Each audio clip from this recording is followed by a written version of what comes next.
Boa tarde a todos.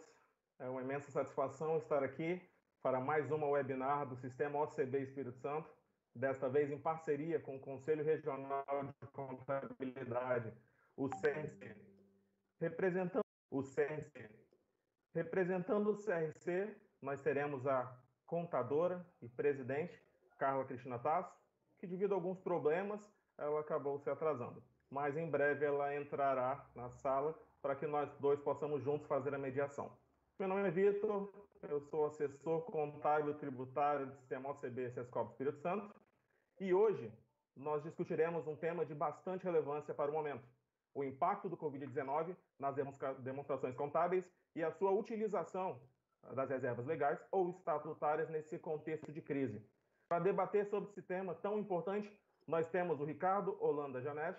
Ele é coordenador consultivo tributário na Marins Bertoldo Advogados. Ele é especialista em Direito Empresarial pela Universidade Estadual de Londrina e bacharel de Direito pela Universidade Federal de Santa Catarina. Esse é um tema muito relevante para o contexto atual, principalmente observado o momento de distanciamento social e os impactos que as empresas e principalmente as cooperativas têm sofrido nesse momento. Nesse sentido, então, Ricardo, bem-vindo. Bem-vindo a todos que nos assistem pelo canal do CRC e pelo canal do Sistema OCB Espírito Santo. Ricardo, é com você. Bem, boa tarde a todos, boa tarde, Vitor. Primeiramente, agradeço o convite. É uma satisfação falar sobre um tema tão bacana e que ganhou tanta importância nesse contexto que a gente está vivendo, né?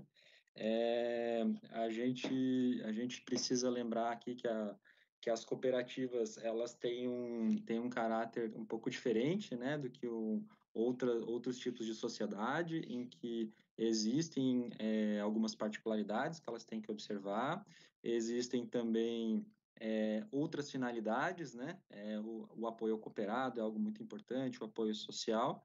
Então, fico muito feliz aí de tratar desse tema. Eu vou compartilhar aqui minha tela, tá, Vitor? Para a gente começar a apresentação.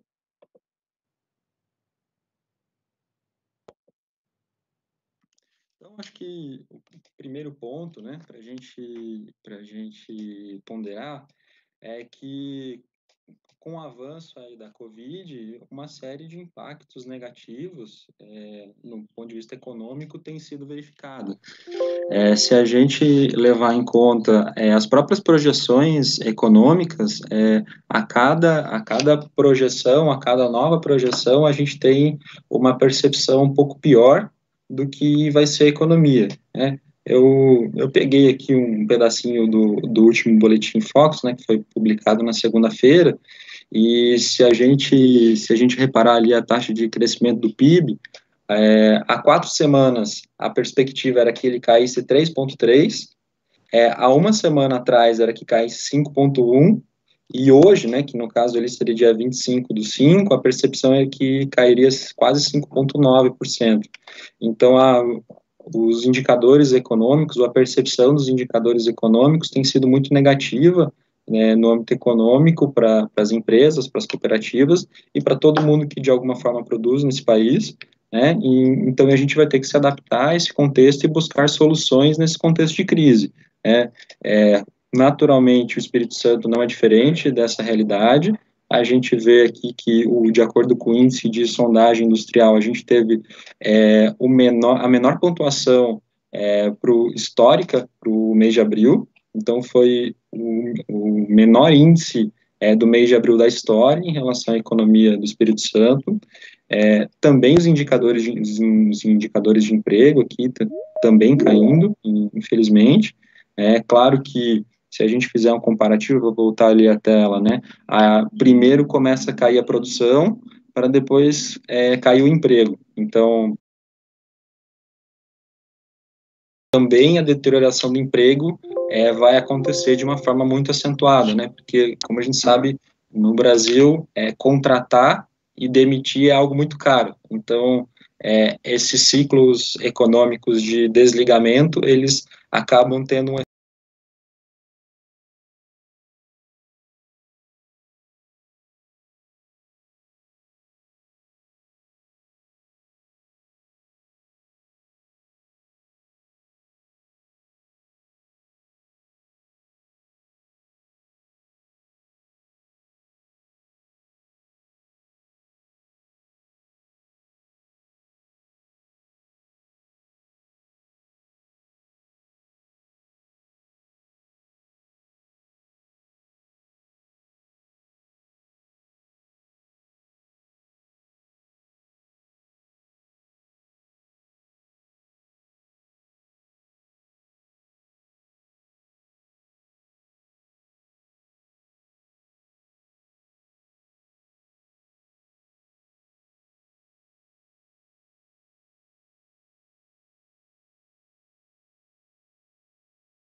cooperativas, a tendência é muito negativa, né? Então, a tendência é que se dê menos lucro, a tendência é que se dê prejuízo, a tendência natural desse momento é que, por conta da despesa, né, que a gente consegue baixar muito pouco, mas da receita em queda, a tendência é que a gente tenha um resultado não tão bom quanto o esperado, ou até muito pior do que o esperado para alguns segmentos.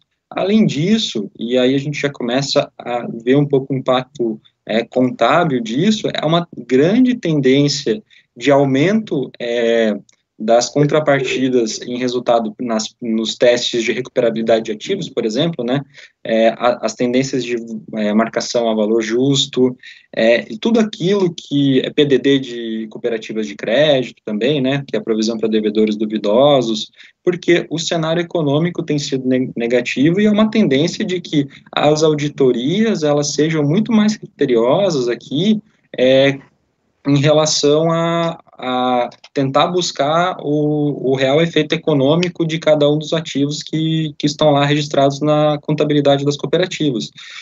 E aí, além do cenário ruim do ponto de vista econômico, do ponto de vista de resultado operacional, as novas normas de contabilidade ainda vão pressionar mais ainda de modo negativo, a meu ver, o resultado das cooperativas.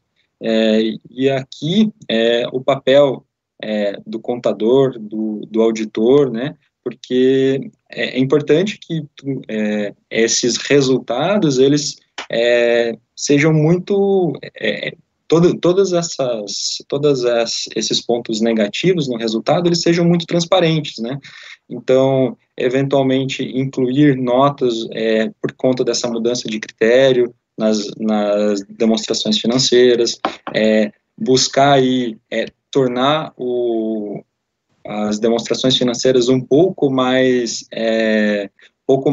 amigáveis, vamos dizer assim, para o cooperado, né? Porque o cooperado, ele é um usuário da contabilidade que não naturalmente ele vai ter um conhecimento avançado contábil para entender essas questões envolvendo impairment, envolvendo PDD, né? Isso acho que a Carla pode Então, Ricardo, é muito importante você falar nisso, porque na realidade o impairment, como ele pode levar em consideração os fluxos de caixas futuros, né, do negócio, e considerando de que mesmo com toda essa perda gerada, a gente só vai ver o resultado dela mais à frente, porque mais à frente é que nós vamos saber o impacto real, porque é quando você volta à atividade na normalidade, é quando você conhece realmente a perda que você teve. Porque no momento a gente está perdendo, vamos ter aí esses resultados operacionais negativos, mas eu tenho cenários futuros que eu não sei prever.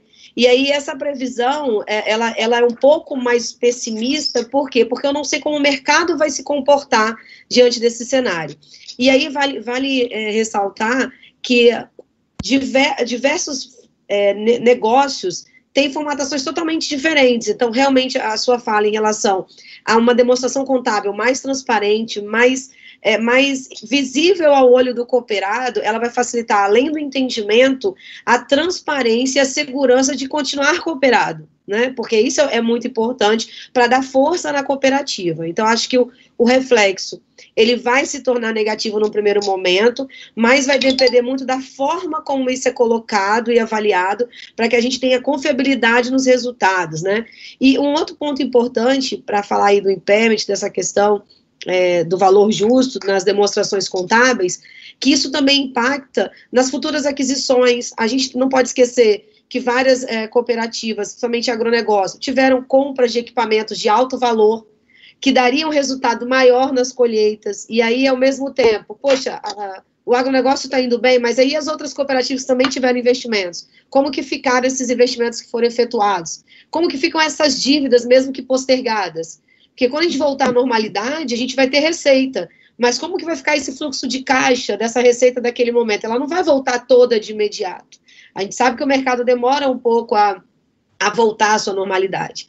Então, acho muito importante esse cenário que você colocou e o quanto vai ser importante a contabilidade para dar tranquilidade e transparência aí nas informações. Isso é uma colocação bem relevante. Inclusive, a título de contribuição também, numa notícia veiculada na mídia nas últimas semanas, podemos inclusive citar o caso da própria Petrobras, que apresentou resultados positivos, mas diante da queda considerável do preço do barril do petróleo, ela teve que ajustar as suas demonstrações e, a partir daí, o seu resultado positivo ele passou a ser negativo. Então, esse é um tipo de situação que também deve ser considerado na avaliação das demonstrações contábeis, sejam elas de cooperativas ou sejam elas de outros tipos de sociedades. É um fato que tem que ser sempre considerado. Ricardo, você poderia minimizar a telinha no cantinho inferior da tela, por favor? Assim a gente consegue ver a apresentação completa. Com certeza.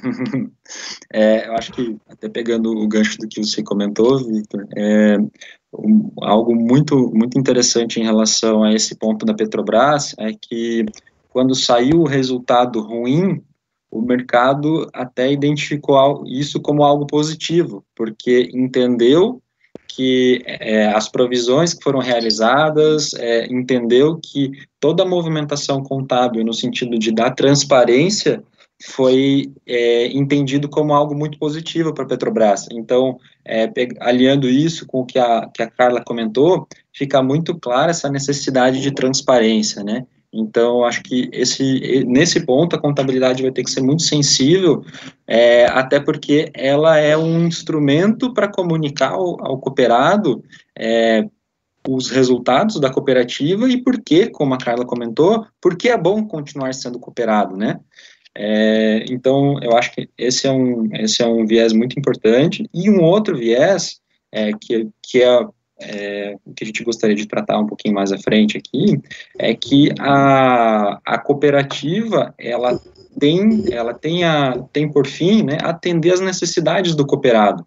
Então, de que modo, em meio a todo esse cenário, em meio a toda essa dificuldade, a cooperativa ainda pode buscar formas de auxiliar o cooperado a prosperar, né? Seja isso, seja melhorando o ambiente de negócios para o cooperado, seja dando instrução, ou seja prestando auxílio no âmbito social, né?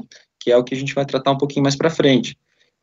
E aí, só pegando o último gancho ali em relação ao resultado negativo, como que a gente vai absorver esse impacto na contabilidade, né, da cooperativa? Como que a gente vai ajudar o cooperado nesse momento? E que medidas a gente pode utilizar, que medidas que estão disponíveis, né, que não sejam nenhuma reinvenção de roda, vamos chamar assim, elas estão disponíveis aí para a gente buscar caixa, né, para conseguir fazer frente a essas despesas crescentes ou não, mas com uma receita pior.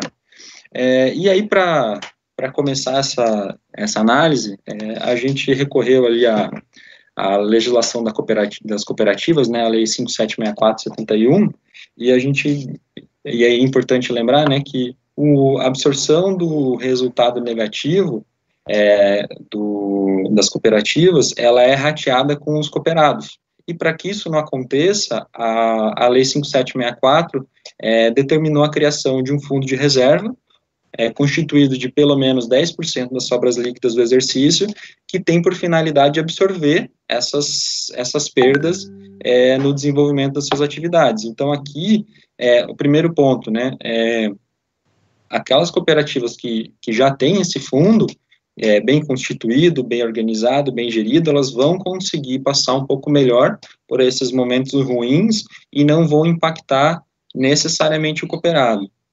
E num segundo momento, a gente também, dentro ali daquelas reservas obrigatórias, a gente olha para o FATS, né, que é um fundo que é constituído de pelo menos 5% das sobras e 100% dos resultados com o não cooperado, que ele tem uma finalidade mais social, ele tem uma finalidade muito mais para ajudar o cooperado, de fato fomentar, fazer o cooperado crescer, e ele tem que ser investido, né, nesse tipo de despesa. Então, isso vai ser muito importante nesse momento.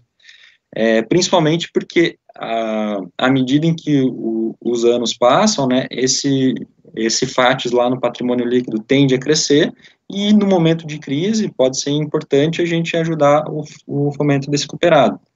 E aí, só lembrando, né, que o FATES, essa criação do FATES, o que às vezes parece algo um pouco artificial, vamos dizer assim, para algumas cooperativas, ele remonta lá dois dos princípios do cooperativismo, né? Então, os 7 princípios aprovados lá em 95, né, que é a adesão livre e voluntária, gestão democrática, participação econômica dos membros, autonomia, educação, formação e informação, aqui o FATES é muito importante, intercooperação e interesse pela comunidade.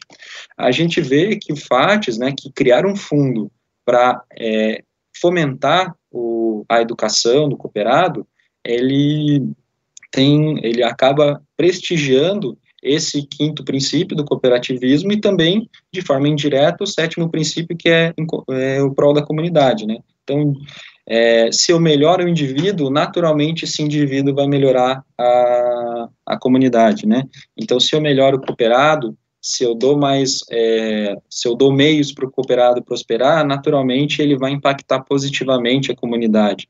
Então, o FATES, ele vem com esse espírito idealista e ele nos mostra o quanto é importante ajudar o cooperado, né, fomentar o cooperado. E aí a dúvida é sempre, no que eu posso usar o FATES, né, porque se a gente pegar ali a legislação cooperativista, ele fala que é um fundo de assistência técnica, educacional e social destinado à prestação de assistência aos associados e seus familiares. Mas o que seria essa assistência aos associados ou cooperados e seus familiares, né? O que significam esses termos? Eu posso empregar livremente esses valores? E aí o alerta, né? Que se a gente destinar o FATES de forma equivocada, se a gente empregar esses recursos do FATES de forma equivocada, isso pode implicar em descaracterização da sociedade como cooperativa, e aí, no âmbito tributário, pode gerar tributação de todos os atos praticados, porque eles passariam a ser tratados como atos de mercado, vamos dizer assim, além de ter outros impactos societários relevantes que a gente pode ter em relação a tipo societário, etc. E aí, para tentar entender aqui como a gente poderia utilizar o FATES, eu peguei aqui a sigla, né, e quebrei aqui nos 3 pontos. Então, a gente pode usar para assistência técnica, para fins educacionais e para fins sociais. O que seria essa assistência técnica, né? É uma prestação e orientação de serviços diversos para os cooperados, tanto na parte operacional quanto na parte executiva. O que isso quer dizer, né? É buscar dar instrução para o cooperado, buscar dar meios para o cooperado, buscar dar apoio para o cooperado, para que ele consiga desenvolver sua atividade econômica, né?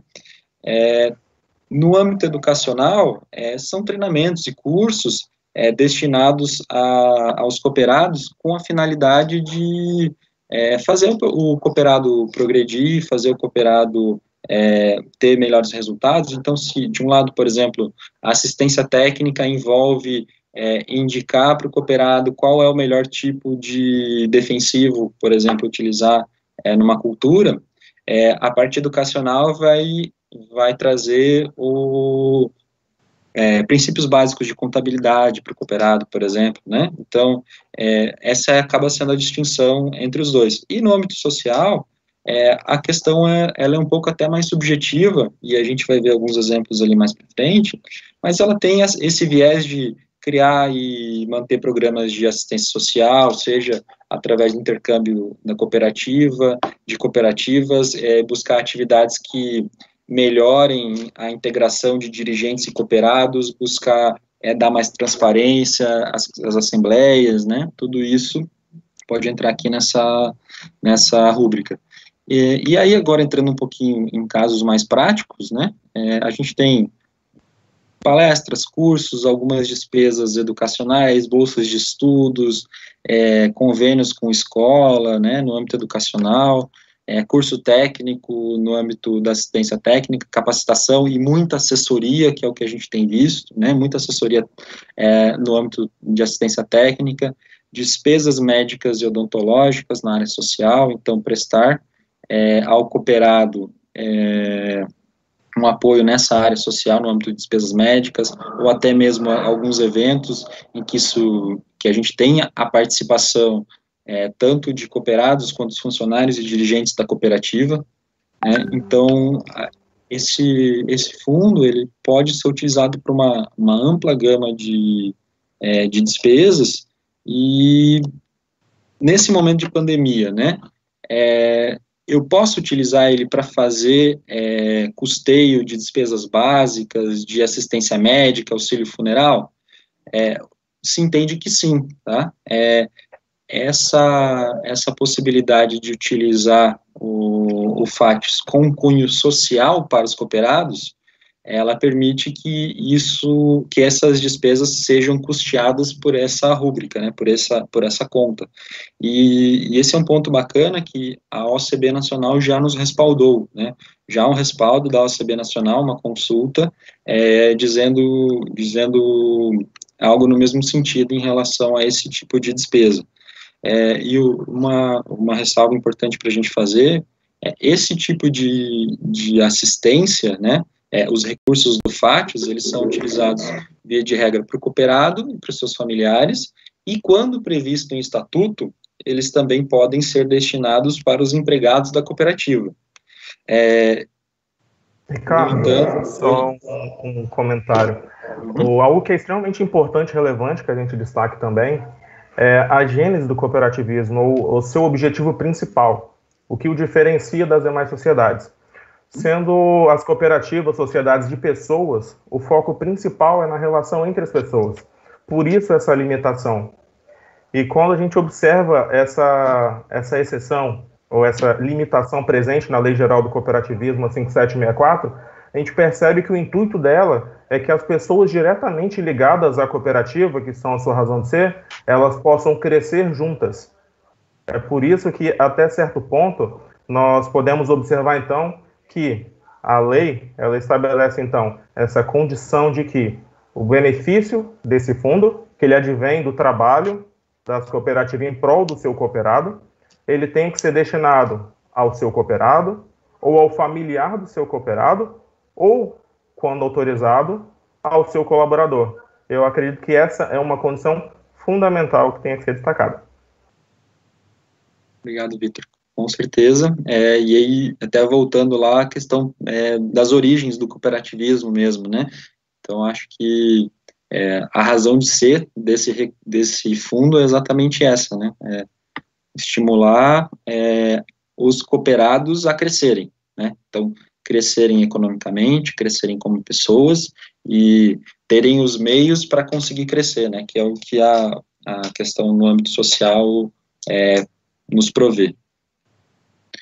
E ainda em relação à utilização do FATS, a gente tem que tomar cuidado que, embora essa ajuda assistencial possa ser dada aos cooperados, para o público em geral, e aí um pouco em linha com aquilo que o Victor já comentou, isso não é permitido, né? Por quê? Porque a destinação do FATS é o foco nas pessoas, mas é o foco nas pessoas do cooperado, né, do cooperado, dos seus familiares, e aí, excepcionalmente, lá dos empregados, e é importante que essas despesas, além de ficarem concentradas para esse tipo de finalidade, elas sejam documentadas e que haja um controle de sua aplicação, de novo aqui, né, para evitar possíveis questionamentos quanto a caracterização de desvio de finalidade do FATS, seja por chamar isso de pagamento indevido de sobra, seja por simplesmente dar uma outra destinação e correr o risco de uma descaracterização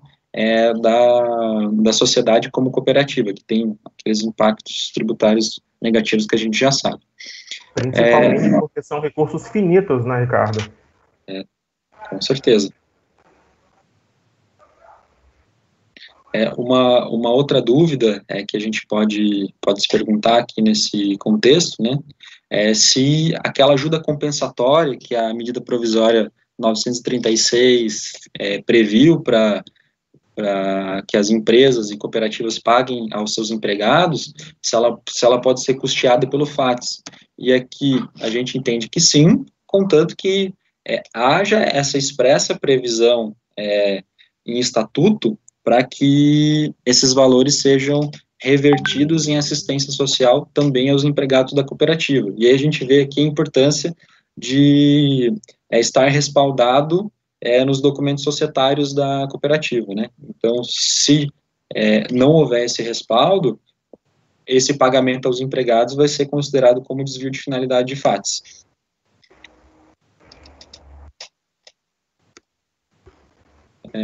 Outro ponto importante em relação ao FATS e que nos permite mudar aqui um pouco o panorama e ajudar ainda mais o cooperado é a previsão de reversão.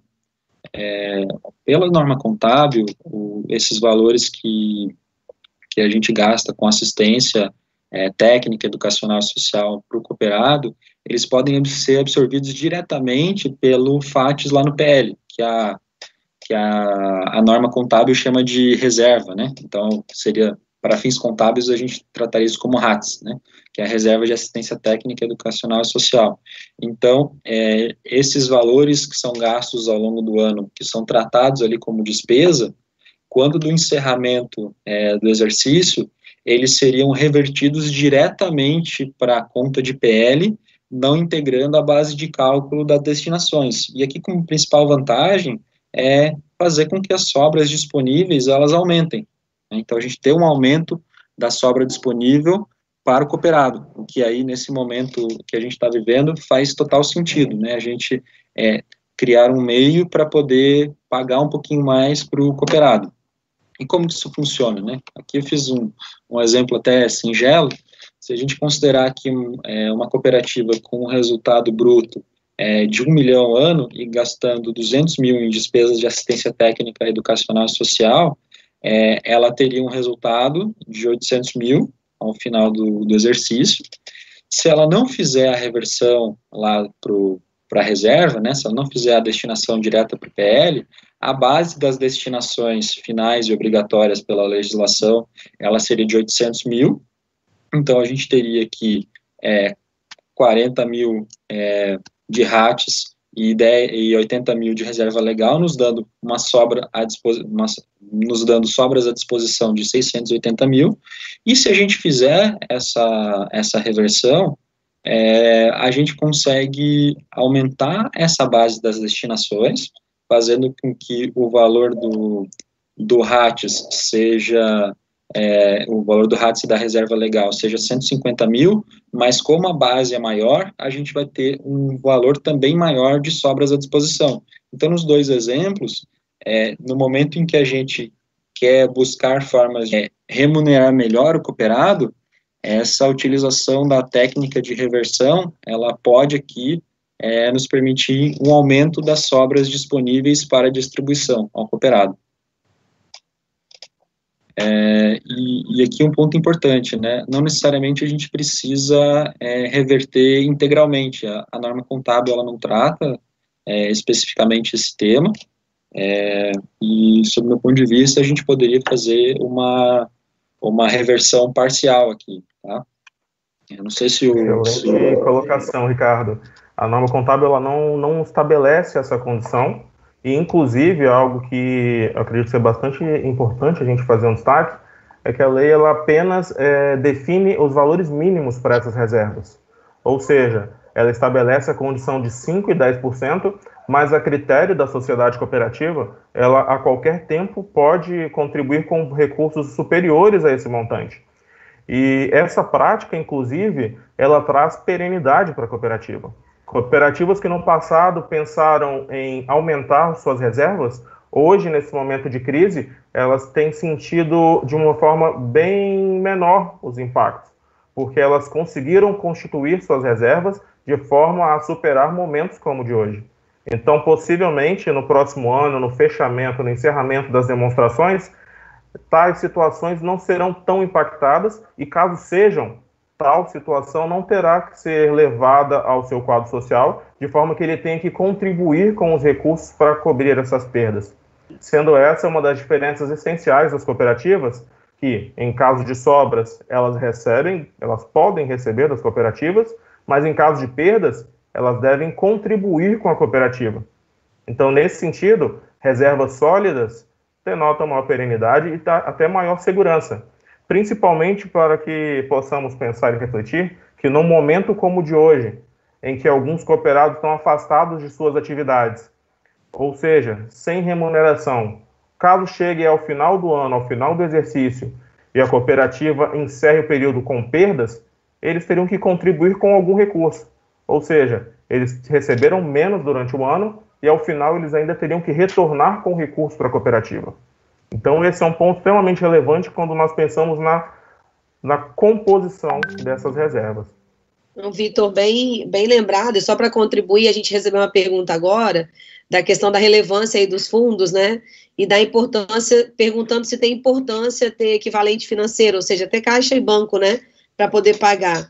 Considerando até essa questão do fundo, né, das reservas serem sustentáveis, né, e serem uma ponte, vamos dizer, um porto seguro, é muito importante que elas sejam bem estruturadas e elas sejam bem utilizadas, e nesse momento mais do que nunca.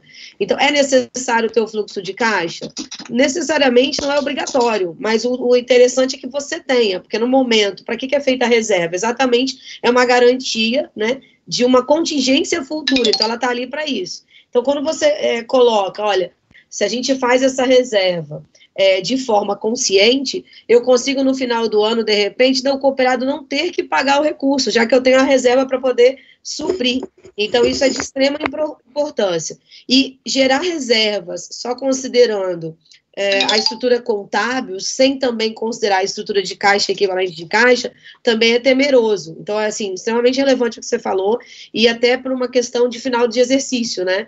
No momento que a gente está vivendo hoje, que é esse reflexo que vai dar nas demonstrações financeiras e contábeis, né? E aí financeiras eu digo, em relação ao resultado efetivamente de caixa, equivalente de caixa, é muito importante a gente vir acompanhando no decorrer do ano, né, desse momento que a gente está vivendo, para ver como trabalhar com essas reservas. E é muito bom que você falou, Vitor, tem as obrigatórias e tem o que não é obrigatório, né?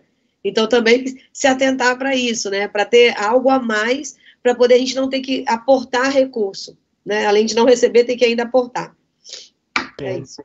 É como a poupança, né? A gente poupa em tempos de vacas gordas para, quando chegar nas vacas magras, conseguimos superar o desafio, né?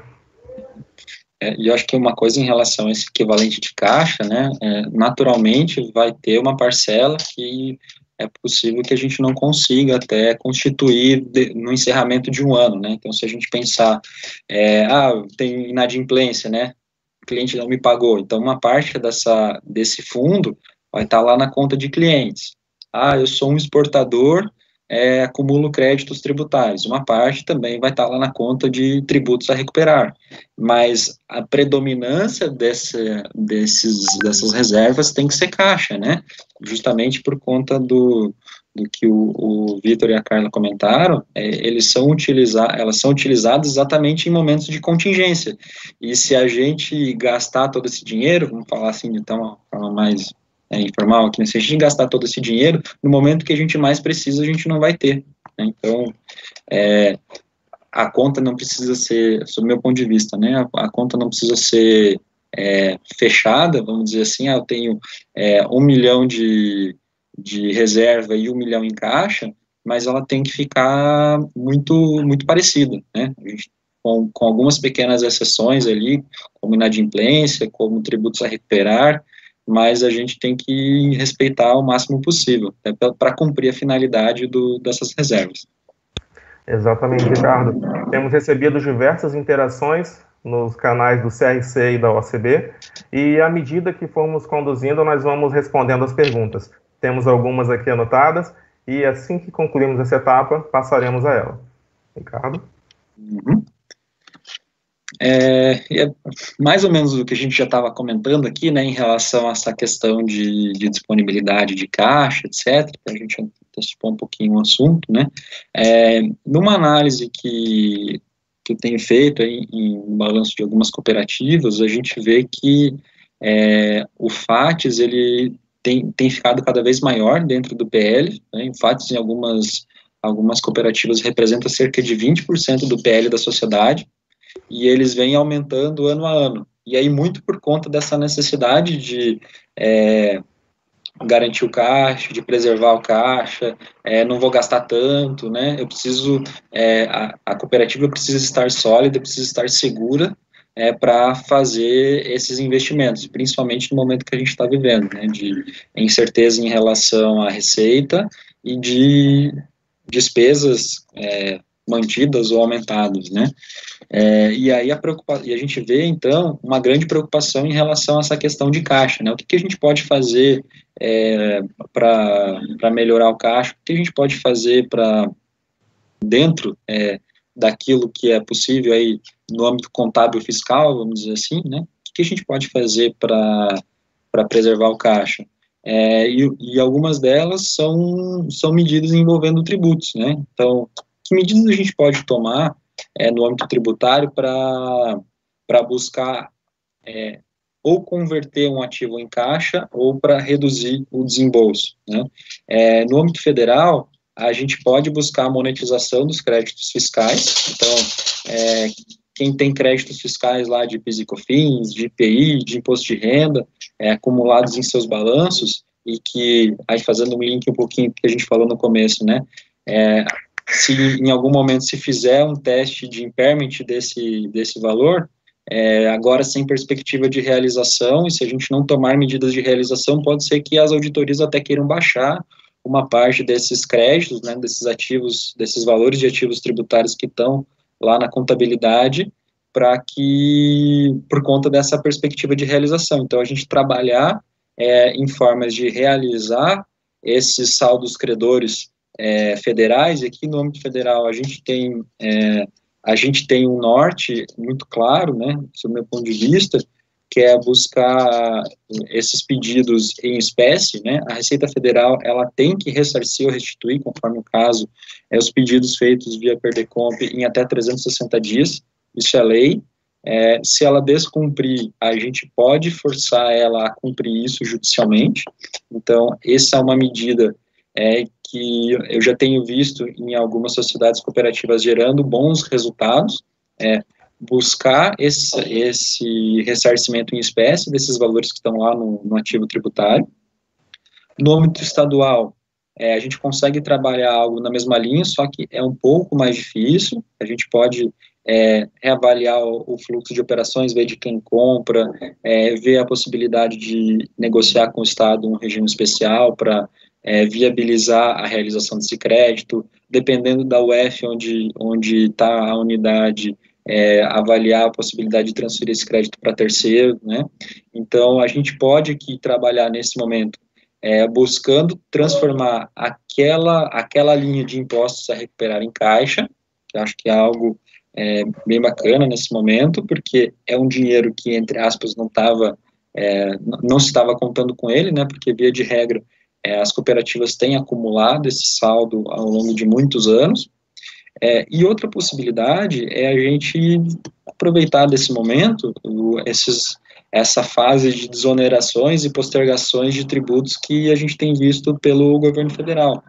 Então, a gente teve ali uma suspensão do pagamento do FGTS por 3 meses, a gente teve uma redução de alíquotas do Sistema S também por 3 meses, a contribuição previdenciária, que acho que talvez seja um dos principais pontos, né, que a gente enxerga aqui para as cooperativas, né, a contribuição previdenciária patronal, ela foi prorrogada, já há notícias que se está em estudo para prorrogar a competência a maio também, né, saiu uma notícia hoje no Valor Econômico a respeito disso, a gente se valer das suspensões de cobrança dos parcelamentos federais vigentes no âmbito da PGFN e no âmbito da Receita, a gente pode empurrar para frente, né, essas obrigações. É claro que aqui a gente não tem economia, do ponto de vista de renúncia de receita por parte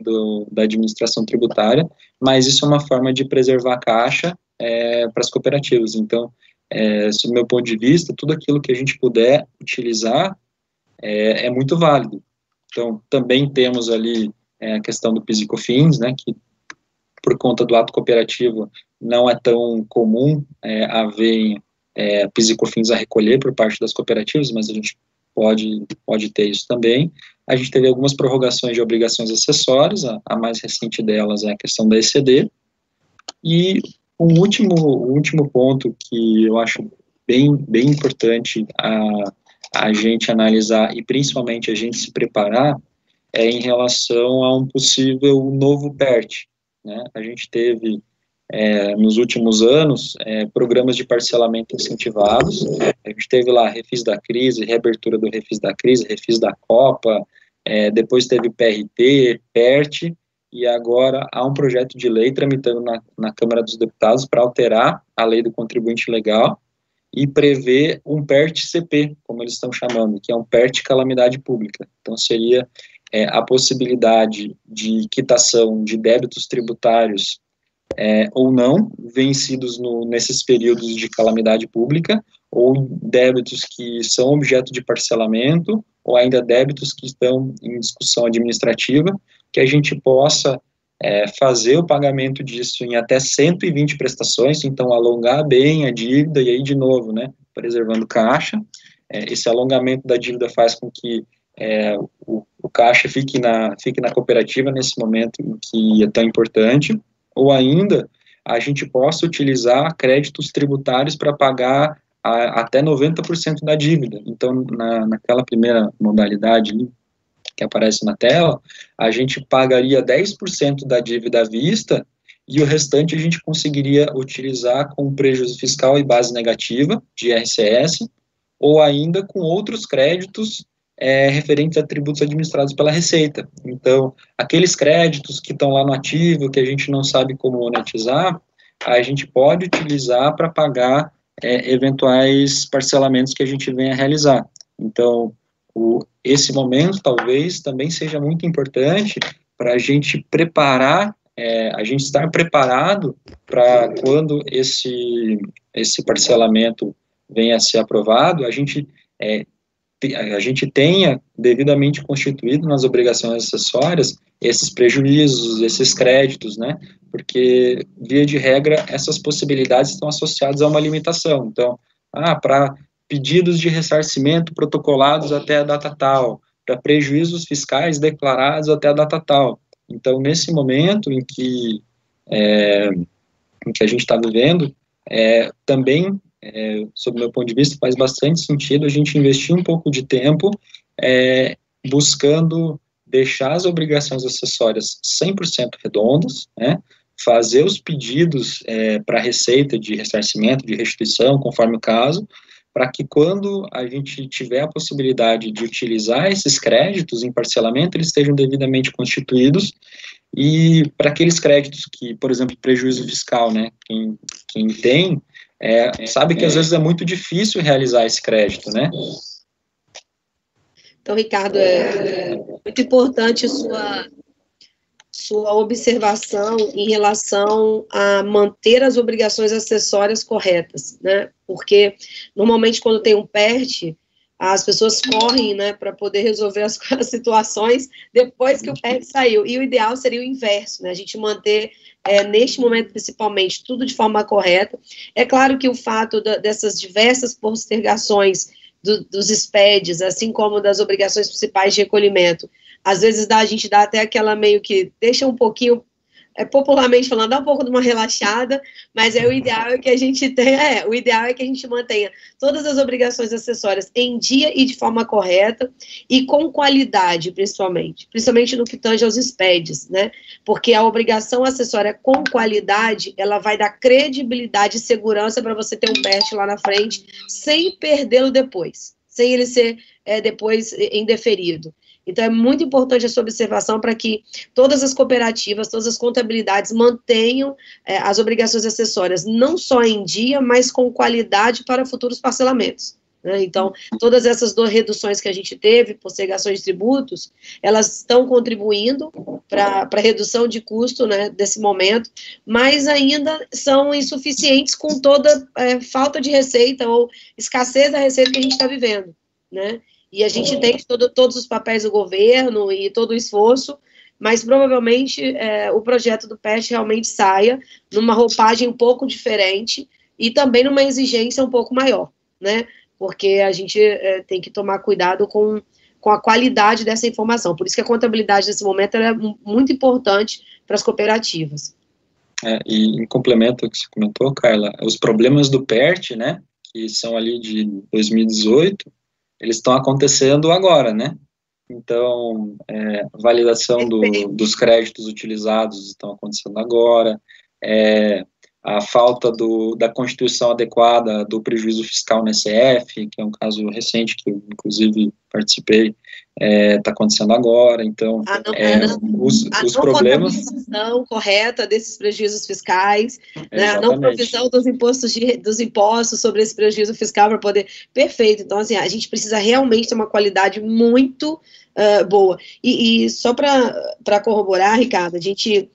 o Vitor também... Com certeza, se não usa, tem conhecimento ou alguém usa, a gente tem N sistemas de auditoria eletrônica de declarações, então, assim, isso nos chama a atenção, processos rápidos, extremamente factíveis de serem efetuados, de custos extremamente baixos para uma cooperativa, né, e que pode ser efetuado para evitar esse problema que você está falando lá na frente. No momento que a gente faz uma auditoria eletrônica e uma auditoria cruzada com todas as declarações, igual a SF, SCD, a gente consegue se antecipar aos problemas lá da frente. Então, é muito importante também as contabilidades se haverem desses programas, né, que tem diversos hoje no mercado. Há 15 anos atrás tinha um, hoje tem uns 8, 9. E isso é um fator que contribui muito para evitar o problema. E até nessa linha, em complemento, eu acho que é bem interessante a gente destacar a importância do processo de auditoria. Alguns segmentos que são vinculados à ANS, ou Bacen, ou outras instituições, eles têm como obrigatória a realização de auditorias externas. Mas a partir daí, então, é interessante que todas as demais cooperativas, em algum momento, elas busquem passar por processos semelhantes, para que elas consigam assegurar a qualidade das suas informações e se preparar para momentos como esse, para que no momento da necessidade, no momento em de pedir um ressarcimento como esse, elas não tenham seus processos devolvidos, porque são problemas que elas podem resolver de forma prévia e não sofrer depois de ter o processo indeferido. E mais uma coisa, né, puxando um pouco a brasa para nossa sardinha, né, a parte tributária hoje no Brasil é extremamente complexa, e hoje tem sido um dos fatores determinantes na competitividade dos negócios, né? Então, ter uma estrutura tributária redonda e ter uma estrutura tributária que busque soluções, seja propositiva, encontre as melhores soluções, não traga problemas, autuações, passivos, né?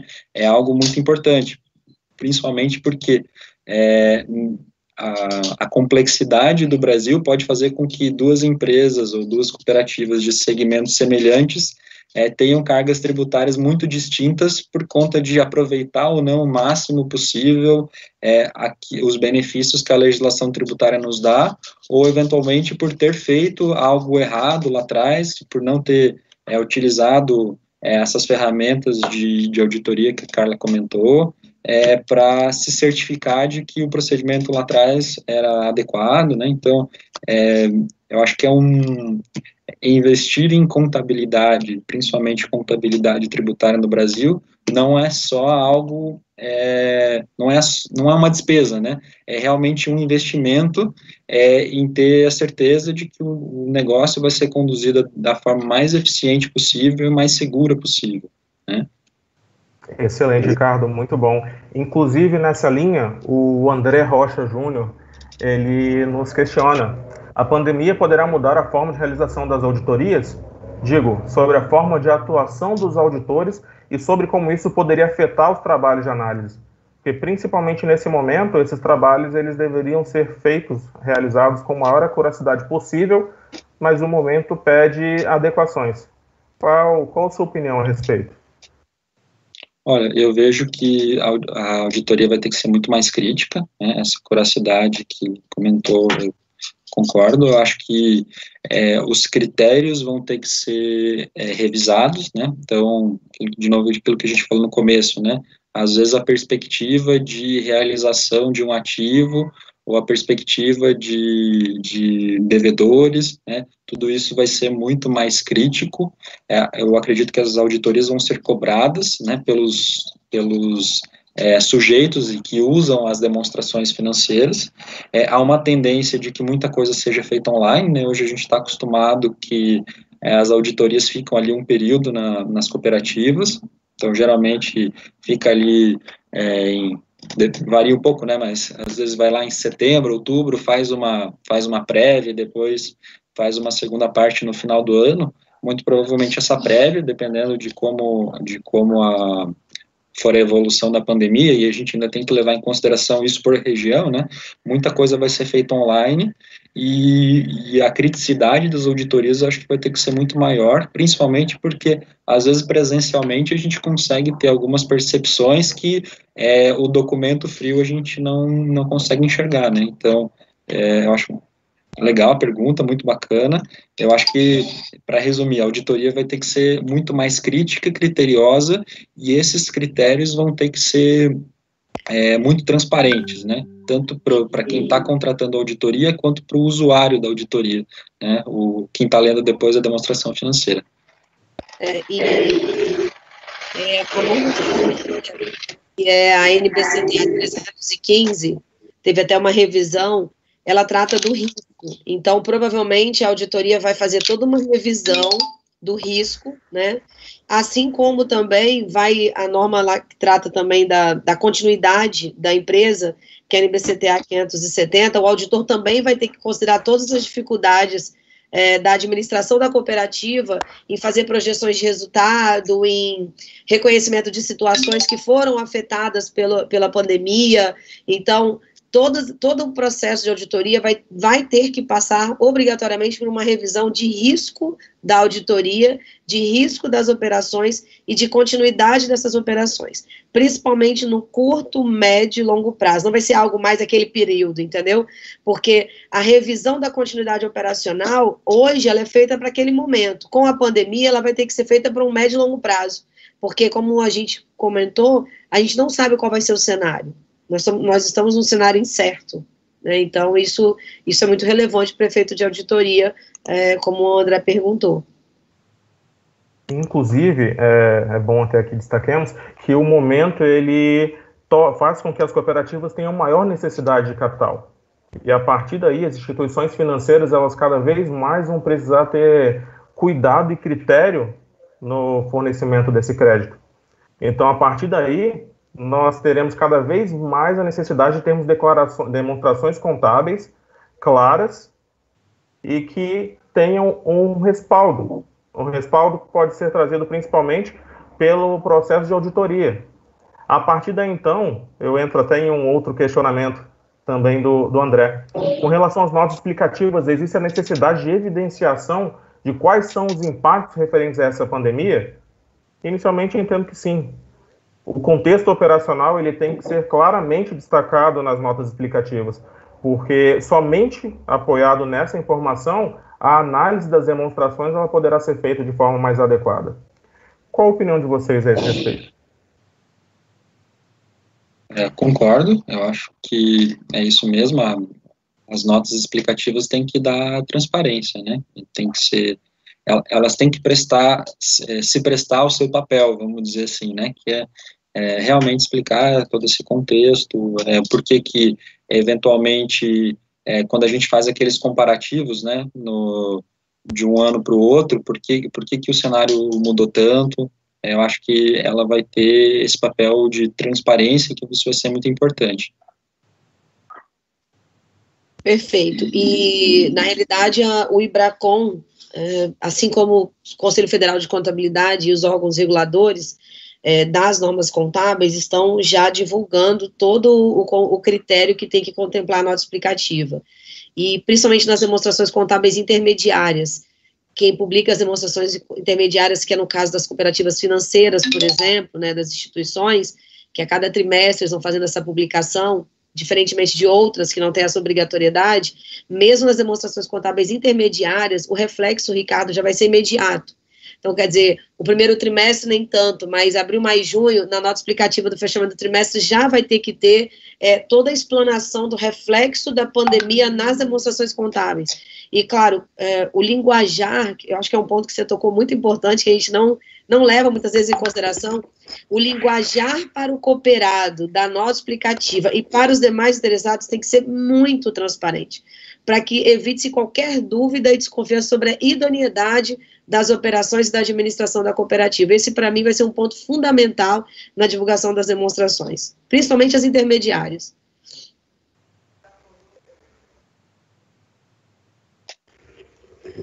Excelente colocação, Carla. Ricardo? Bem, era isso que eu gostaria de conversar um pouquinho aí com vocês. Esses são os meus contatos, podem ficar à vontade aí para entrar em contato. Esse é meu celular, é meu mesmo, não é... Então, podem ligar, mandar mensagem para discutir algum ponto. Eu compartilhei já, mas compartilho o material com o Victor, ele pode replicar isso. Agradeço mais uma vez ele pelo convite, e estamos à disposição aí, caso tenha mais alguma dúvida, algum ponto que alguém mais aí do chat queira discutir. Perfeito, Ricardo. Acho que pode encerrar o compartilhamento de tela e a gente passa para as demais interações. Ok. Show. O Jamilson Machado, ele comenta: na verdade, a contabilidade tem papel importante junto aos dirigentes de mostrar transparência da cooperativa, de forma que o cooperado compreenda e ajude no desenvolvimento da sociedade. Esse é um aspecto muito relevante, principalmente quando nós observamos que o cooperado, que é o principal interessado no sucesso da cooperativa, por muitas vezes ele tem pouco conhecimento da parte contábil. Então, é cada vez mais importante um dos pontos que você mencionou. Nós devemos transformar a informação contábil, deixá-la acessível a todos os usuários. Eu acho que, no momento atual, não nos cabe manter o linguajar extremamente contábil, técnico, fato que evita a compreensão. E evitando a compreensão, acaba perdendo a necessidade ou a importância dessa informação. O que vocês acham? Eu entendo, Victor, que, na realidade, a compreensão de algo tem que estar de acordo com o tipo de público que eu atendo. Então, se eu estou tratando de uma cooperativa financeira, o meu público, o meu cooperado, ele é né? Se eu estou tratando de uma cooperativa de agronegócio, uma cooperativa de leite, uma cooperativa de café, meu público é outro. Se eu tenho uma cooperativa de mão de obra, é outro. Então, assim, eu acho que a cooperativa ela tem que ter uma sensibilidade, e não só nesse momento, Vitor, porque nesse momento a gente está mais sensível, a gente está mais carente de informação, a gente está inseguro, né? A gente está um pouco desnorteado do futuro da nossa cooperativa, para onde a gente vai, se a gente vai continuar existindo, né? Então, eu acho que a comunicação entre a cooperativa, pessoa jurídica, seus cooperados e até a própria sociedade, para não tranquilizar ocultando informação, mas sim dando transparência da utilidade da informação, ela é fundamental nesse momento.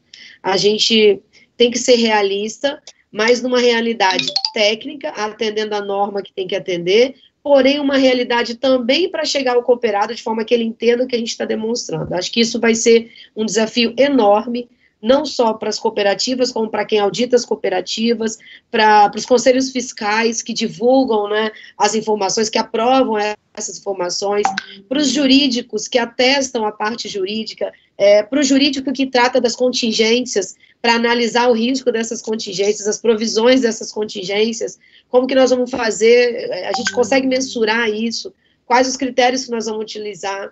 Os critérios de avaliação que Ricardo comentou, eu acho que são de suma importância.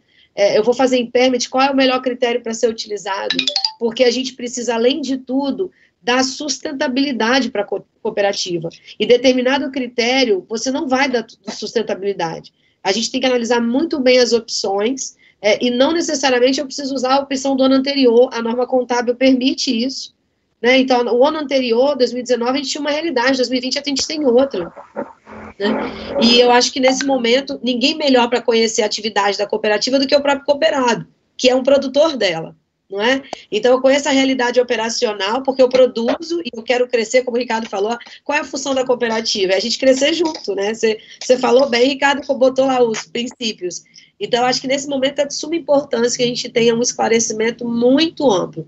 E aproveitando uma situação, que eu estou vendo aqui no chat, a gente não sabe o que vai acontecer nos estados, né, de uma forma geral, em termos de permissibilidade de locomoção, produção, etc. A gente não sabe como que nós vamos... Amanhã a gente não sabe. A gente não sabe daqui a uma semana. A gente não sabe amanhã, né? Então, por a gente não saber amanhã, né, a gente tem que se preparar para todas as possíveis situações. E eu entendo até, por não militar na área da cooperativa, como cooperada, vamos dizer assim, de produção, que é muito difícil para uma cooperativa tratar isso, porque é muito mais complexo porque uma empresa jurídica normal, né, que não é uma cooperada, onde eu tenho interesses de menos pessoas com interesses, né, e na cooperativa eu tenho muitos cooperados com interesse. Então, tratar isso, que é planejar o futuro com segurança, tomar as medidas preventivas com segurança numa cooperativa, é uma tarefa muito árdua. E eu acho que, nesse momento, a gestão da cooperativa, Ricardo, sabe, ela tem que estar muito imbuída nisso. E trazer para o cooperado tudo que ele tem que se antever, se antecipar, caso a situação se permaneça igual está, por mais 30, 60, 90, 120 dias, ou ela possa piorar, reduzindo cada vez mais a nossa permissibilidade de trabalho, ou ela possa melhorar. Eu acho que até para melhorar, a gente tem também que se preparar, porque é aquela questão que vocês comentaram, acabou esse processo, como que eu retomo? Como eu trabalho as minhas dívidas que eu tive nesse período, como eu trabalho todas as minhas contingências nesse período, como que eu trato essas receitas nesse período, que prioridade eu dou para dentro da cooperativa. Eu acho que tudo isso faz parte de um processo de amadurecimento que nós não estamos acostumados a fazer, né? E eu acho extremamente importante, Vitor, isso para as cooperativas, que é muito mais complexo pela extensão de pessoas que estão sendo abrangidas no operacional, né? Eu produzo para alguém, mas eu não produzo para alguém, eu CNPJ, todos que estão no CNPJ produzem, então é muito mais complexo você trabalhar, são realidades diferentes. Com certeza, nós temos cooperativas que vão desde 7 cooperados, aqui no estado, cooperativas com mais de 10 mil, então para essas cooperativas, a situação é complexa, ela demanda cuidado e atenção, principalmente porque, como foi dito, nós não sabemos quando esse período vai acabar. Mas ainda assim nós devemos nos preparar para que consigamos superar e a cooperativa possa persistir. Para aquelas que conseguiram observar as situações que nós já apresentamos, constituíram reservas sólidas, observaram os possíveis análises de fluxo de caixa, têm claramente as suas tentativas de ressarcimento, podemos observar que elas possivelmente não têm tido tanto impacto no seu fluxo de caixa. E se o tem, elas já estão pensando nas estratégias para conseguir vencer esse período e mais, se reerguer assim que o período acabar. Eu acho que foram excelentes colocações realizadas pela Carla, pelo Ricardo. Conseguimos alcançar nosso período proposto. Acredito que nós possamos passar para nossas contribuições, colocações finais, para caminhar para o encerramento. Houveram algumas perguntas que nós acabamos não conseguindo responder, mas essa nós nos comprometemos a responder por e-mail assim que possível. Peço então, para aqueles que tiverem mais algum questionamento, que coloquem o seu e-mail ou nos acionem pelos nossos canais. O Sistema OCB está presente no YouTube, no Instagram, e também temos nosso site. Nosso site se encontra previsto na nossa página do YouTube, além do CRC também. É um excelente canal para dúvidas e contribuições. Pessoal, Carla, Ricardo? Gostaria de fazer uma colocação final? Eu acho que foi muito bom, Vitor. Eu acho que a gente pode fazer mais. Os eventos para cooperativas são poucos, né? A gente nunca fez um evento para cooperativa no CRC Espírito Santo, e o primeiro que nós estamos fazendo está sendo online. Né? Então, mas é o primeiro. Ó, Ricardo, tá vendo como você é privilegiado? É o primeiro. Viu, Ricardo? E, assim, é um setor muito relevante para nós, para nós do Espírito Santo, para o Brasil de uma forma geral. E eu acho que a gente pode engrandecer ele cada vez mais, dando mais conhecimento, não só para os cooperados, como para os prestadores de serviço. O CRC está à disposição de vocês, para a gente fazer mais eventos, né, por enquanto online, mais lives, trazer mais conhecimento.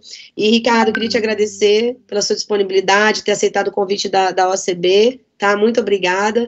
A gente queria trazer você pessoalmente, mas infelizmente não pôde, mas você está aqui, parece que eu estou 1 metro de você, então eu estou respeitando o distanciamento, eu estou 1 metro por tela. E dizer que a gente está à disposição, tá? De você, de toda a equipe, e Vitor também. Obrigada, espero que todos tenham gostado, a gente está à disposição. Também só tenho a agradecer o debate, acho que foi bem bacana. É um tema que acho que se torna muito importante agora, mas é um tema de relevância constante, né?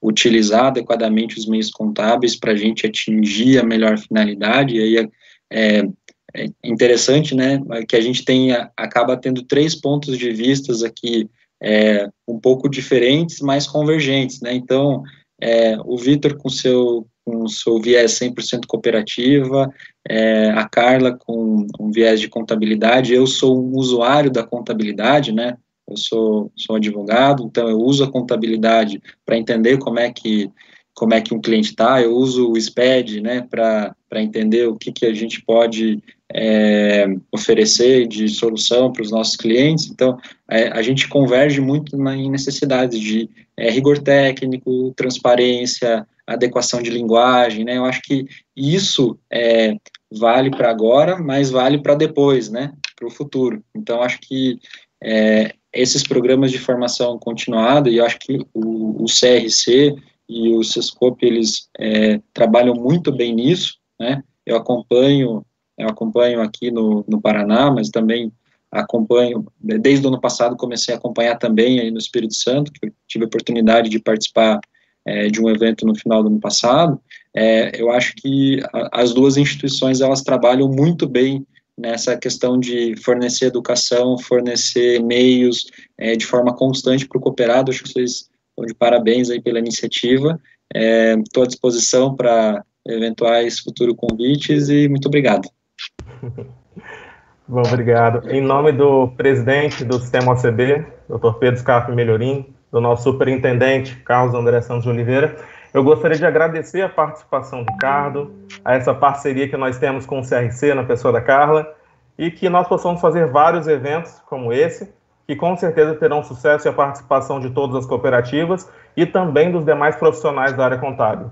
Esse é um segmento bastante interessante e tem que ser cada vez mais disseminado. Pessoal, mais uma vez, muito obrigado. Peço que acompanhem, então, nossos canais para que nós possamos alcançá-los nos nossos próximos cursos e capacitações online nesse momento. E assim que esse momento for superado, voltaremos ao presencial ou ao que nós teremos de novidade. Muito obrigado e até uma próxima. Tchau, tchau. Até. Até.